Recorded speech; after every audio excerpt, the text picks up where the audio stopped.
మాత్రం ప్రస్తుతం తీరు చర్చనాంశంగా మారింది. ఆ మ్యాప్ ని మీరు చూస్తున్నారు ఆర్టీవీ స్క్రీన్ మీద. అసాద్ ప్రయాణిస్తున్న విమానం కూల్చివేతకు ఇన్ఫాక్ట్ కూల్చివేతకు గురైందా, దాడికి గురైందా, కూల్చివేశారా? ప్రస్తుతం ఇదే చర్చ జోరందుకుంటోంది. దానికి సంబంధించిన బ్రేకింగ్ న్యూస్ చూస్తున్నారు. ఇటు సిరియా రాజధాని డమాస్కస్ నుంచి బయలుదేరింది సిరియా సంబంధించిన విమానం ఇల్యూషన్ 276T. ఈ విమానం సిరియా నుంచి బయలుదేరింది. అయితే సిరియా తీరం వైపు వెళ్ళిన ఇల్యూషన్ 276T విమానం 76T విమానం ఆ తర్వాత అదృశ్యం అయిపోయింది. అది ఎక్కడ కనిపించలేదు. ఈ నేపథ్యంలోనే ఇప్పుడు ఆ చర్చ జోరందుకుంది. ఆ తర్వాత చాలా మంది కూడా దిగ్భ్రాంతి వ్యక్తం చేశారు, ఆయన ఇక్కడ లేరేమో అనుకుంటూ కూడా. కానీ ఆ అంశానికి సంబంధించి మాత్రం ఆ చర్చ ఇంకా కొనసాగుతూ రెబల్స్ భూభాగాన్ని దాటుతున్న సమయంలో దాడి జరుగుతుంటూ కూడా అనుమానాలు వ్యక్తమవుతున్నాయి. అసద్ విమానం రష్యాలో లటాకియా వైపు వెళ్ళిందంటూ మరో ప్రచారం జోరందుకుంది. Russia అసాద్కు safe స్థావరానికి చేర్చిందా? ఇది ఒక బిగ్గెస్ట్ క్వశ్చన్ మార్క్. దీనికి సంబంధించి కూడా నేను అట్ లాస్ట్ క్లారిటీ ఇచ్చే ప్రయత్నం చేస్తాను. సిరియా అధ్యక్షుడికి సంబంధించి సిరియా అధ్యక్షుడు ప్రయాణిస్తున్న విమానం గాల్లోనే పేల్చివేతకు గురైందా, గాల్లోనే కూల్చేశారా? దీనికి సంబంధించి చర్చ జోరందుకుంటోంది. సిరియాలో గత 15 ఏళ్లుగా ఈ అంతర్యుద్ధం కొనసాగుతోంది. కానీ ఆ అంతర్యుద్ధం ఇప్పుడు పతాక స్థాయికి చేరుకుంది. ఏ స్థాయిలో అంటే కనుక మద్దతు ఇచ్చిన రష్యా కూడా తన గమనాన్ని మార్చేసుకుంది. అంటే రష్యా కూడా ఇక అక్కడ పోటీ పడలేను, అంటే ఇక అక్కడ నేను ఇక యుద్ధం చేయలేను అని చెప్పి వెనక్కి తగ్గింది. ఒక అంశం మాట్లాడుకోవాలి. ఇటువంటి సందర్భాల్లో ఎక్కడైనా ఏ దేశమైనా అక్కడ కనుక ఒక యుద్ధ వాతావరణం ఉంటే ఆ దేశ పౌరులు ముందుకు వెళితే, ఆ దేశ పౌరులు కనుక ముందుకు వెళ్ళగలిగితేనే అప్పుడు ఎవరైనా వెనకాల నుంచి వచ్చి మద్దతు ఇస్తే లేకపోతే మద్దతుగా నిలిస్తే ఆ యుద్ధం కొనసాగుతుంది. ఆ యుద్ధానికి సంబంధించి ఒక పాజిటివ్ సైన్గా ఆ దేశస్తులే గెలిచే అవకాశం ఉంటుంది. కానీ అంతర్యుద్ధానికి సంబంధించి ఆ దేశ పౌరులు కనుక పోరాటం చేయకపోయినా, లేకపోతే ఆ దేశ ప్రభుత్వం కనుక పూర్తి స్థాయిలో నిలవకపోయినా ఎటువంటి పరిణామాలు ఉంటాయో ఆఫ్ఘనిస్తాన్కి సంబంధించి మనం చూసాం. అష్రఫ్ ఘనీ ఆయన పలాయనం చిత్తగించిన నేపథ్యాన్ని మనం చూసాం. ఆ తర్వాత మరి ముఖ్యంగా అమెరికా అక్కడ ఫోర్సెస్ని ఎత్తేసింది. ఆ తర్వాత అష్రఫ్ ఘనీ మీద ప్రెషర్ పడింది. ఆ తర్వాత తాలిబాన్లో హస్తగతం చేసుకున్న అంశానికి సంబంధించి మనం చూసాం ఆఫ్ఘనిస్తాన్కి. కానీ ఇప్పుడు సిరియా విషయానికి వస్తే కనుక ఇక్కడ కూడా దాదాపుగా అటువంటి పరిస్థితి. అక్కడ అమెరికా చేతులు ఎత్తేస్తే కనుక ఇక్కడ రష్యా చేతులు ఎత్తేస్తుందా? దానికి సంబంధించి డీటెయిల్గా తర్వాత ఇప్పుడు మాట్లాడుకునే ప్రయత్నం చేద్దాం. నేను ఎందుకు మాట అంటున్నానంటే రష్యాకి అక్కడ యుక్రెయిన్తో యుద్ధం చేయాల్సిన అవసరం, మరి ముఖ్యంగా రష్యాలో కూడా పరిస్థితి నానాడు కూడా దిగజారిపోతుంది. ఎందుకు దిగజారిపోతుందంటే కనుక అక్కడ యుక్రెయిన్తో యుద్ధం చేయాల్సిన పరిస్థితులు ఇటు ప్రపంచవ్యాప్తంగా అంటే దాదాపుగా పశ్చిమ దేశాలు యుక్రెయిన్కి మద్దతుగా నిలిచిన సందర్భాన్ని చూడొచ్చు. ఈ నేపథ్యంలో రష్యా తన అస్తిత్వాన్ని కాపాడుకోవాలి. అట్ ద సేమ్ టైం తనకున్న అంశానికి సంబంధించి ముందు ఇంటి విషయాన్ని చూసుకోవాలి. ముందు ఇంట కలవాలి, ఆ తర్వాత రచ్చగలవాలి అంటుంటారు కదా. సో ఈ నేపథ్యంలో ఇంటి పరిస్థితిని చక్కదిద్దుకోవాలి. సో ఇటువంటి కాన్ఫ్లిక్ట్ వచ్చినప్పుడు నీ దేశం ఉందా లేకపోతే పక్క దేశం ఉందా అంటే కనుక ఎవరైనా ముందు నా దేశం ఉందే అంటారు. ఇదే that's a common thing. So అటువంటి నేపథ్యం రష్యాది కూడా అఫ్కోర్స్ అప్పటికి కూడా గత వారం రోజుల్లో 2 వారాల క్రితం నుంచి కూడా మద్దతు ఇచ్చే ప్రయత్నం చేస్తుంది. సిరియాకి సంబంధించి అక్కడ పరిస్థితిని అదుపులోకి తీసుకొచ్చే ప్రయత్నం చేస్తుంది. కానీ ఎక్కడ అదుపులోకి రాలేదు. ఆ దేశ సైనికులు కూడా చేతులెత్తేసిన పరిస్థితి వచ్చిందంటూ కూడా చర్చ జరిగింది. ప్రస్తుతం ఆ దేశ సైనికులు కూడా చేతులెత్తేయడంతో రెబల్స్ ఆక్రమించుకుంటున్నారు. ఈ నేపథ్యంలోనే 15 ఏళ్లుగా కొనసాగుతున్న అంతర్యుద్ధానికి పూర్తిగా కంక్లూషన్ వచ్చిందంటే కనుక దాదాపుగా అవుననే మాట వినిపిస్తోంది. కానీ ఈ నేపథ్యంలోనే సిరియా అధ్యక్షుడు బషర్ అల్ అసద్ మృతి చెందాడా? మాట్లాడుకునే ప్రయత్నం చేద్దాం, క్లారిటీ ఇచ్చే ప్రయత్నం చేస్తాను. ముందుగా ఇస్లామిక్ గ్రూప్కి చెందిన HTS అంటే హైదర్ తహరీర్ అల్ షమీ ఆ గ్రూప్ రెబల్స్ గ్రూప్ అంటూ ఉంటారు. ఆ రెబల్స్ గ్రూప్ డమస్కస్ని స్వాధీనం చేసుకుంది, సిరియా రాజధాని డమస్కస్ని. ఇప్పటికే అలెప్పో కావచ్చు, హోమ్ వంటి కీలకమైన నగరాల నుండి అలాగే కొన్ని పట్టణాలను కూడా స్వాధీనం చేసుకుంది. రెబల్స్ ధాటికి ఇటు రష్యన్ కావచ్చు, రష్యన్ అలాగే సిరియన్ బలగాలు, మరి ముఖ్యంగా సిరియన్ బలగాలు అక్కడ ఎక్కువగా పోరాటం చేయలేకపోయాయి. సిరియా బలగాలు అక్కడ ఎక్కువగా నిలవలేకపోయాయి. దీంతో రష్యా ఎంత మద్దతు ఇచ్చినా కాలేదు. ఒకసారి మీరు చూడొచ్చు, ఇటు ఆ విజువల్స్ మీరు చూడొచ్చు. రష్యా అధ్యక్ష భవనం అనుకుంటా, correct me if I'm wrong, కొన్ని భవనాల్లోకి చేరుకుని వాళ్ళు అక్కడ లూటీకి పాల్పడుతున్న విజువల్స్ మీరు చూస్తున్నారు. రెబల్స్కి సంబంధించి అక్కడికి చేరుకొని వాళ్ళు లూటీకి పాల్పడుతున్న సినారియో మీరు చూస్తున్నారు. ఇన్ఫ్యాక్ట్ శ్రీలంక కూడా ఇటువంటి సినారియో ఉంది. అయితే శ్రీలంకలో అక్కడ అంతర్యుద్ధం కాదు, శ్రీలంక అంతర్యుద్ధం పరిస్థితి కాదు, కానీ శ్రీలంకలో ప్రజల తిరుగుబాటు అంటే ప్రజల తిరుగుబాటుతో అటు అధ్యక్షుడి ఇంటికి వెళ్ళిపోయారు. ఇంటికి వెళ్ళి అక్కడ కూడా ఇటువంటి సినారియో చూసాం.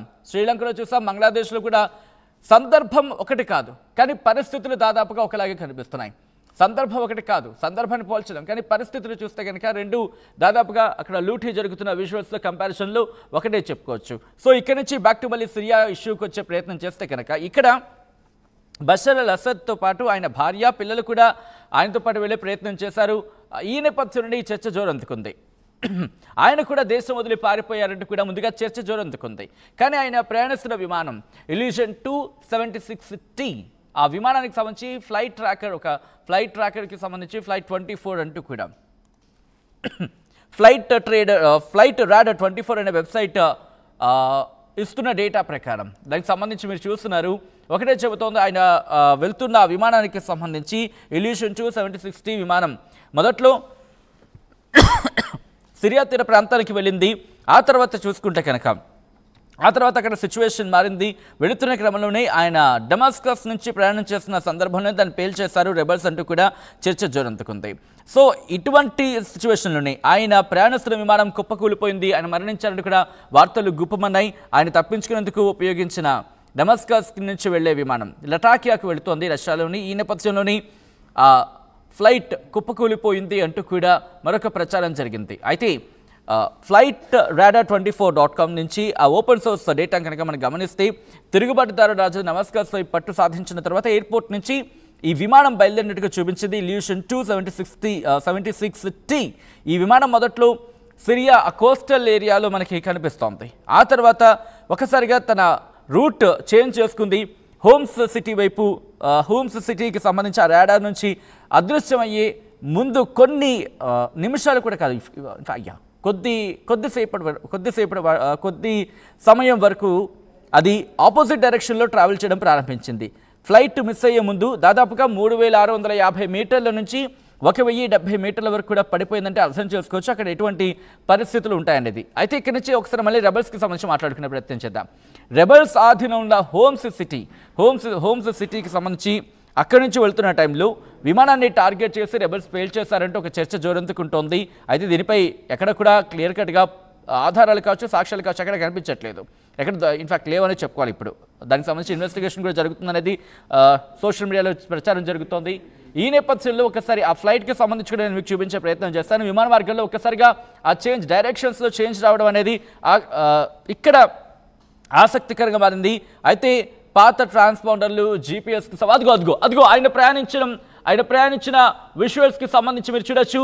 సిరియాకి సంబంధించి ఇల్యూషన్ 76Tకి సంబంధించి నాట్ అవైలబుల్ మీరు చూడొచ్చు. ఇల్యూషన్ 276T సండే దాదాపుగా 2 గంటల 40 నిమిషాల ప్రాంతంలో మీరు చూస్తే కనుక ఆపోజిట్ డైరెక్షన్ ఎలాగైతే వెళ్ళిందో హోమ్స్ సిటీ వైపు, హోమ్స్ నగరం వైపు మళ్ళీ వచ్చింది. మీరు చూస్తే కనుక కోస్టల్ ఏరియాకి సంబంధించి మీరు చూడొచ్చు అటుగా వెళ్ళింది, మళ్ళీ తిరిగి రావడం ఇటు డమాస్కస్కి సంబంధించి ఆ ప్రాంతంలోనే ఈ పేలుడు జరిగింది, లేకపోతే పేల్చేశారంటూ కూడా ప్రచారం జరుగుతుంది. ఆ విజువల్ని మీరు చూస్తున్నారు ఆర్టీవీ స్క్రీన్ మీద ఎక్స్క్లూజివ్గా.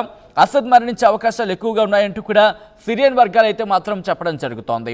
ఆ ట్రాన్స్పాండర్లు అయితే ఇక్కడ విమానంలోని ఓల్డ్ ట్రాన్స్పాండర్స్ ఉన్నాయి, దాంతోపాటు జీపీఎస్ జామింగ్ కూడా డేటాలో ఆ డిఫరెన్స్ చూపించే అవకాశం ఉందంటూ కూడా తెలుస్తోంది. అయితే విమానంలో వారిని గుర్తించడానికి సంబంధించి ధృవీకరించలేము అంటోంది కూడా. ఇన్ఫాక్ట్ ఇదే అంశానికి సంబంధించి విమానంలో ఉన్న వారి గుర్తింపు ధృవీకరించినప్పటికీ కూడా అసద్ మరణించే అవకాశాలు ఎక్కువగా ఉన్నాయంటూ కూడా సిరియన్ వర్గాలు చెప్పడం ప్రస్తుతం ఆందోళనకరంగా మారింది. సిరియన్ ప్రజలకు సంబంధించి ఆయన పారిపోయే క్రమంలో మరణించాడు అంటూ కూడా చాలా పెద్ద ఎత్తున ప్రచారం జరుగుతోంది. సో ఈ నేపథ్యంలోని ఈ చర్చ జోరందుకుంటోంది.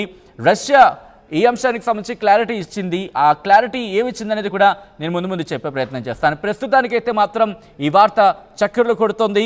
గాల్లోని అధ్యక్షుడి విమానం కూల్చివేయబడింది. ఇక్కడ రెబెల్స్ ఆయన విమానాన్ని కూల్చేశాయంటూ కూడా పెద్ద ఎత్తున ప్రచారం జరుగుతోంది. సిరియా అంతర్యుద్ధానికి సంబంధించి సిరియా అధ్యక్షుడు బషర్ అల్ అసద్ మరణించారంటూ ఊహాగానాలు పెద్ద ఎత్తున వ్యాపించడం జరుగుతోంది.